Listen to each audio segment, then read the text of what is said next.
Merci infiniment à Mariama, merci à la librairie Résistance. C'est toujours un plaisir de passer ici.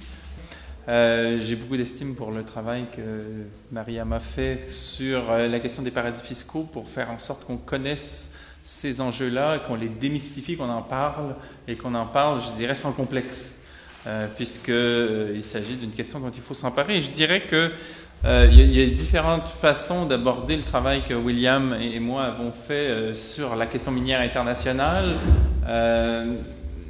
Notre travail est un travail de synthèse qui suppose des approfondissements potentiels dans maints secteurs de recherche. Une des approches potentielles, c'est celle qui concerne précisément les paradis fiscaux. Et ce que j'appellerais plus largement les législations de complaisance. Et c'est dans ce cadre-là que j'aimerais situer notre démarche dans un premier temps. Donc, je voudrais parler des paradis fiscaux, du problème qui nous concerne aujourd'hui quant à eux et du cas d'école que représente le Canada quant à l'industrie minière mondiale. Déjà, un problème, c'est celui de l'expression paradis fiscal. Vous savez que l'expression paradis fiscal est un emprunt à l'esthétique coloniale. Quand les premiers fiscalistes ont dû parler un peu formellement ou explicitement des paradis fiscaux, ils ont emprunté à toute cette mythologie coloniale l'imagerie des palmiers, des paradis, de l'exotisme, et ainsi de suite, pour le récupérer dans le champ de la fiscalité. Et on a en quelque sorte hérité de tout un imaginaire qui relève de l'humour noir des fiscalistes et des juristes qui ont promu les paradis fiscaux publiquement, alors que, bon, par définition, les paradis fiscaux existent pour qu'on n'en parle pas. Vous les connaissez sûrement, notoirement les Bahamas, les Bermudes, la Barbade, les îles anglo-normandes, le Luxembourg, Monaco, les îles Seychelles, ainsi de suite. Et ce qui est intéressant de considérer où va, dans quel sens évolue la mondialisation et dans quelle mesure les paradis fiscaux, quand on les réfléchit, quant à ce qu'ils sont, quant à ce qu'ils représentent, nous en disent beaucoup sur l'évolution même de la mondialisation aujourd'hui et dans quel contexte se transforment les États. Et une des façons de le comprendre, c'est de se dire qu'au fond, l'expression paradis fiscal, elle nous nuit à un moment donné. Elle nous nuit parce qu'elle ne nous permet pas de nommer convenablement le phénomène qui est plutôt celui de la complaisance de législation de complaisance, c'est-à-dire que si on veut penser, c'est-à-dire qu'il y a un phénomène, je veux dire, de plus en plus net qui se révèle à nos yeux, à savoir qu'aujourd'hui, pour attirer le capital international, les législations du monde ont tendance à aménager leur législation de façon à attirer des investisseurs, des détenteurs de capitaux, des gestionnaires de multinationales ou d'entreprises qui veulent contourner des règles contraignantes chez eux.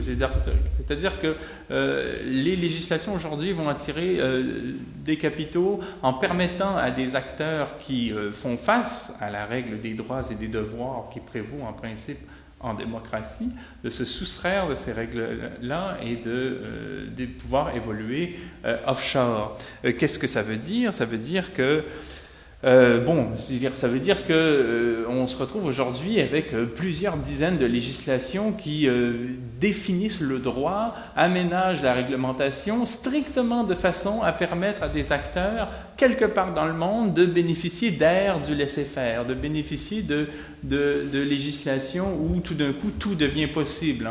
C'est la réalisation macabre du slogan jadis généreux, il est interdit d'interdire. Si vous allez aux Bahamas ou aux Bermudes, ainsi de suite, vous verrez qu'il est interdit d'interdire. C'est-à-dire que tout devient possible formellement par la loi qui permet à des acteurs qui s'y trouvent d'agir sans entrave, alors que ce n'est pas le cas dans des États dits de droit. Et ici, il y a disons 90 législations de complaisance dans le monde, c'est parce que chacune d'entre elles a sa vocation particulière. Si un particulier allemand veut contourner le fisc allemand, il va au Liechtenstein, il ne va pas à l'île de Man. Si on veut procéder à la fusion d'entreprises sur un mode complètement déréglementé, on va précisément dans les îles anglo-normandes. Si on veut pratiquer le hors-bilan pour masquer les comptes de multinationales, les comptables savent très bien utiliser le Luxembourg. Un armateur de navire qui veut contourner les règles en matière de protection environnementale ou de loi du travail ou de sécurité au travail va enregistrer sa flotte au Panama ou au Libéria plutôt qu'en France ou en Espagne, et un gestionnaire de société minière qui veut enregistrer une société minière dans le monde va choisir le Canada. Et c'est pour ça que j'en viens à inscrire le Canada parmi le nombre de paradis fiscaux, à savoir qu'aujourd'hui, les paradis fiscaux ne sont pas seulement ces États folkloriques qu'on se plaît à reconnaître comme tels. Ce ne sont pas seulement quelques principautés européennes ou quelques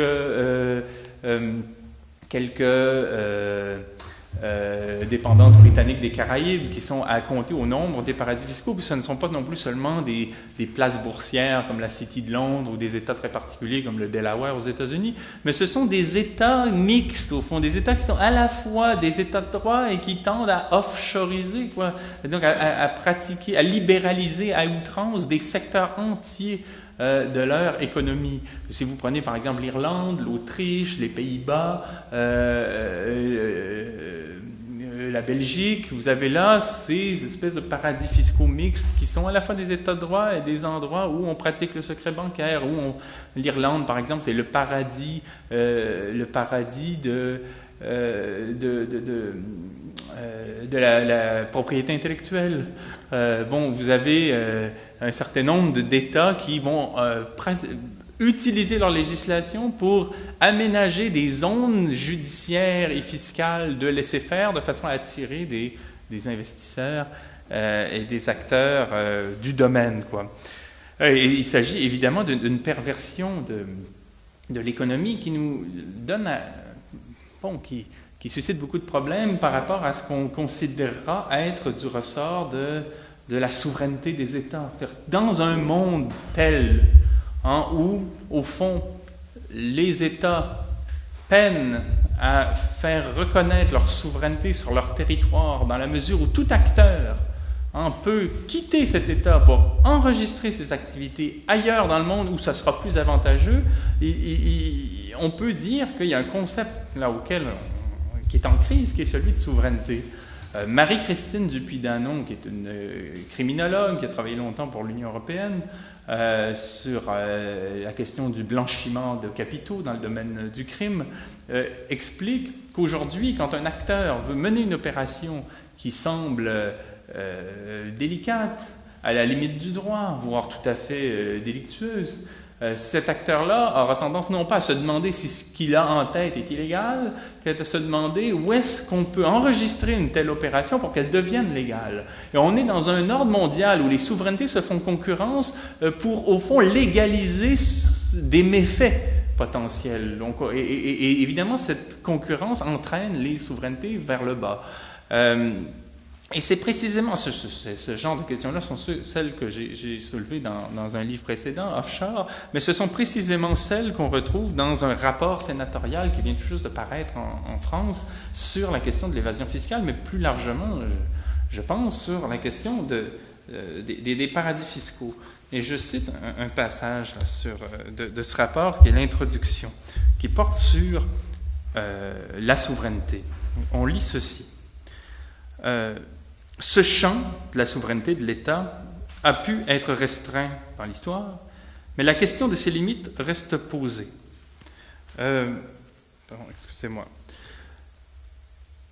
Et ce que disent ce que dit le rapporteur du Sénat français, c'est qu'il y a la souveraineté suppose deux choses qu'on évite, deux extrêmes auxquels il ne s'agit pas de souscrire. La souveraineté, ce qu'elle n'est pas, celle qui récuse toute souveraineté autre que celle des individus dans une vision libertarienne radicale qui exclut toute légitimité fiscale, tout droit du souverain et limite ainsi ceci à la portion congrue. Qu'est-ce que ça veut dire? D'une part, c'est que la souveraineté d'un État, ça ne peut pas être la souveraineté des seuls individus de l'État. Au fond, la lecture que Tocqueville avait de la démocratie américaine, est ce qu'on essaie d'éviter, c'est-à-dire un monde où, au fond, les individus ont une souveraineté totale sur ce qu'ils font, et le but, c'est de leur permettre, au fond, tout, et d'encadrer leur liberté d'action de façon à ce qu'elle soit totale. Il faut, dans un ordre politique, des contraintes, et il faut pouvoir délibérer sur cet ordre de contraintes-là, d'une part.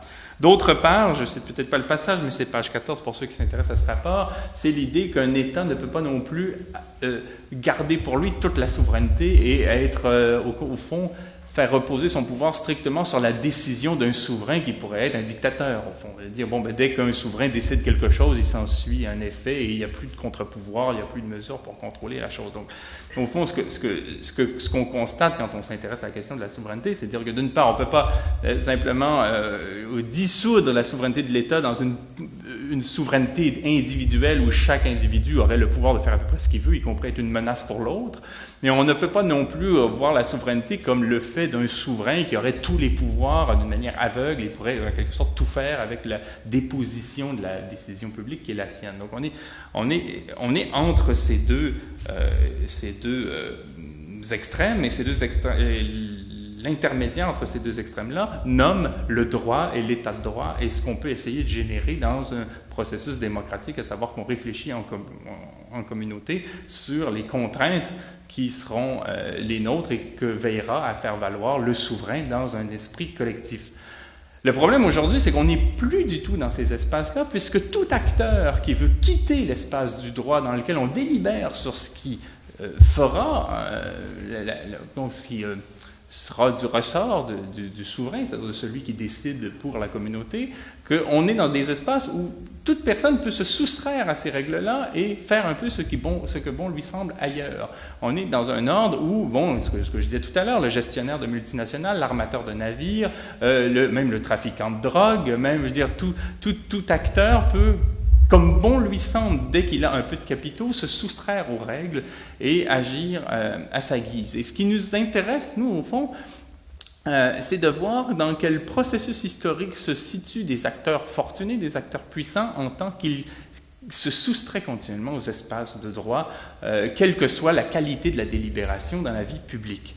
Et pourquoi cette grande entrée en matière, ces espèces de prolégomènes verbaux que je me permets maintenant, c'est pour montrer au fond que le rôle du Canada aujourd'hui comme législation de complaisance du secteur minier est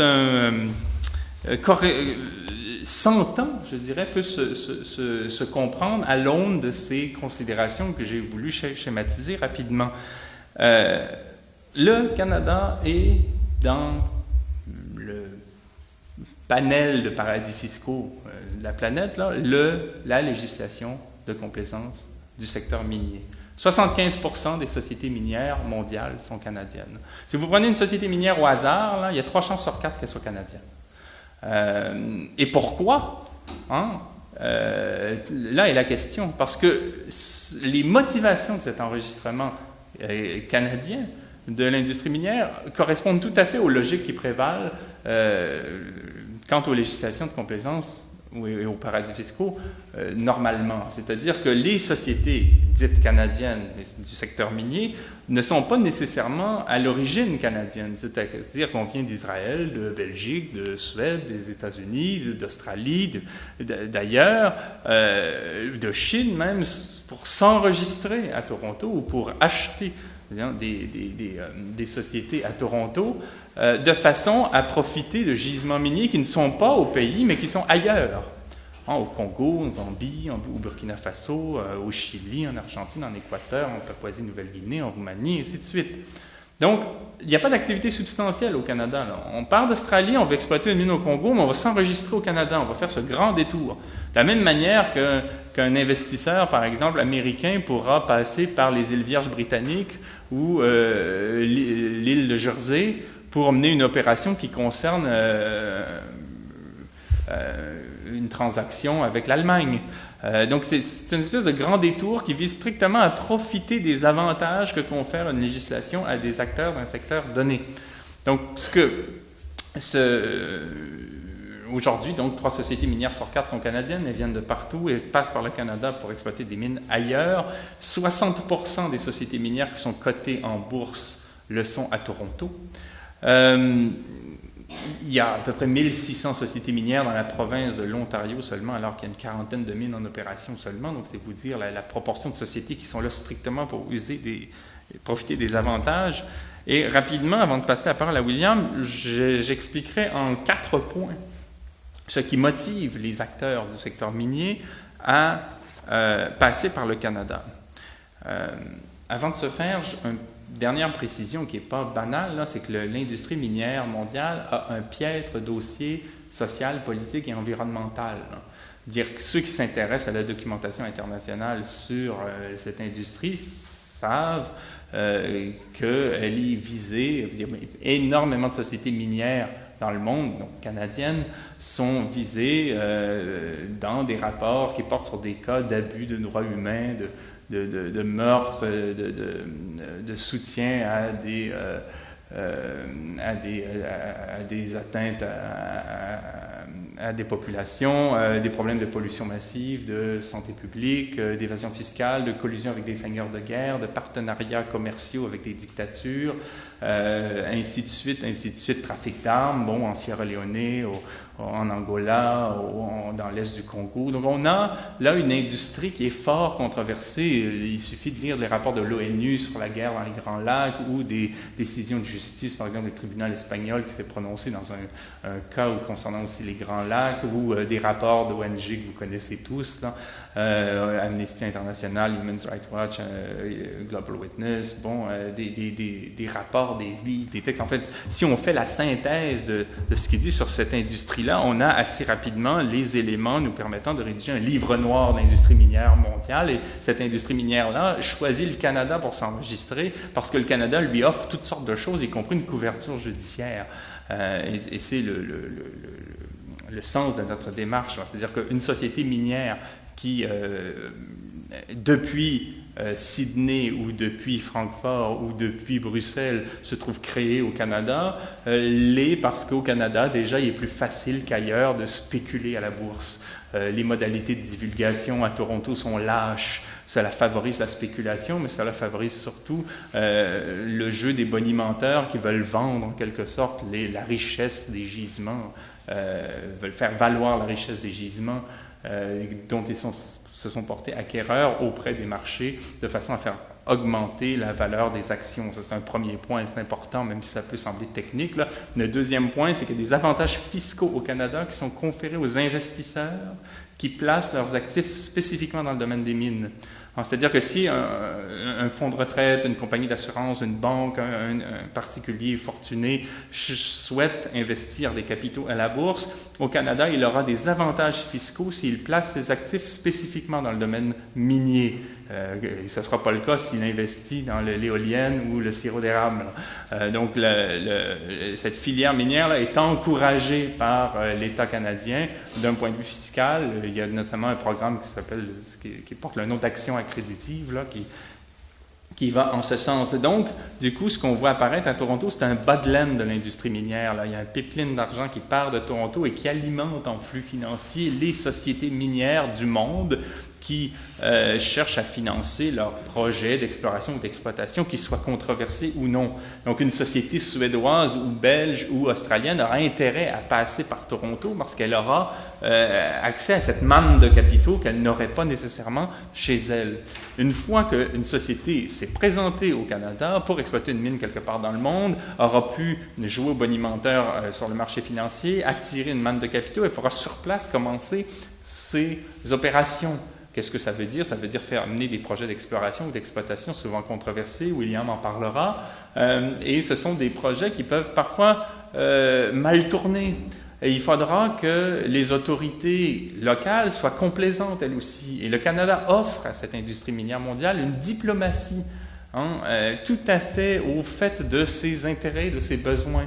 Donc, vous voyez la diplomatie canadienne arriver en Tanzanie, mettre sous pression les autorités tanzaniennes pour qu'elles chassent des civils en masse qui sont sur une concession acquise par une société minière canadienne, pour qu'elles aménagent le territoire, construisent des routes, ainsi de suite, pour favoriser le développement de l'industrie minière locale, éventuellement même qu'elles œuvrent à construire des barrages qui comporteront des conséquences catastrophiques pour les populations parce que les sociétés minières auront besoin de s'alimenter en énergie. Il faudra qu'elles aient accès à l'eau, il faudra qu'elles bénéficient d'un code minier avantageux fiscalement, par exemple, ou du point de vue des droits de douane. Donc, la diplomatie canadienne, d'une façon féroce, met sous pression les autorités du Sud pour qu'elles souscrivent à tout un cahier des charges qui est celui que rédige, au fond, l'industrie minière.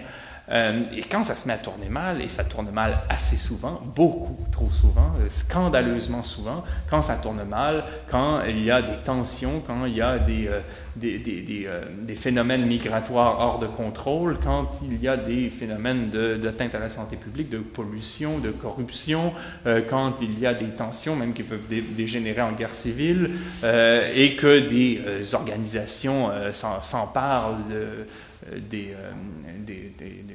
la question et en font état dans des rapports, des publications quelconques. On sait au Canada qu'il y a une couverture judiciaire pour protéger les sociétés contre toute forme de poursuite quant à ce qu'elles font à l'extérieur des frontières canadiennes. Donc, il sera de fait ou de droit pratiquement impossible de poursuivre une société pour ce qu'elle fait à l'extérieur des frontières, contrairement à ce qui existe aux États-Unis sur un mode à tout le moins minimal, là, l'Alien Tort Claims Act et d'autres mesures. Aussi, la Bourse de Toronto est très complaisante envers tout ce qui est droits humains, protection de l'environnement et ainsi de suite, malgré toutes sortes de déclarations de marketing liées à la responsabilité sociale des entreprises. Donc, on sait que c'est de la bouillie pour les chats. Essentiellement, à la Bourse de Toronto, on sait que si une société qui est inscrite pille les ressources de manière notoire, provoque de la pollution, par exemple, et l'auteur d'actes de pollution, et se trouve mêlée à quelque action controversée, elle n'a pas à en informer les marchés, même si elle est directement responsable de la façon dont dégénère une situation là où elle se trouve, sinon que lorsque ces situations-là sont de nature à affecter la valeur du titre boursier.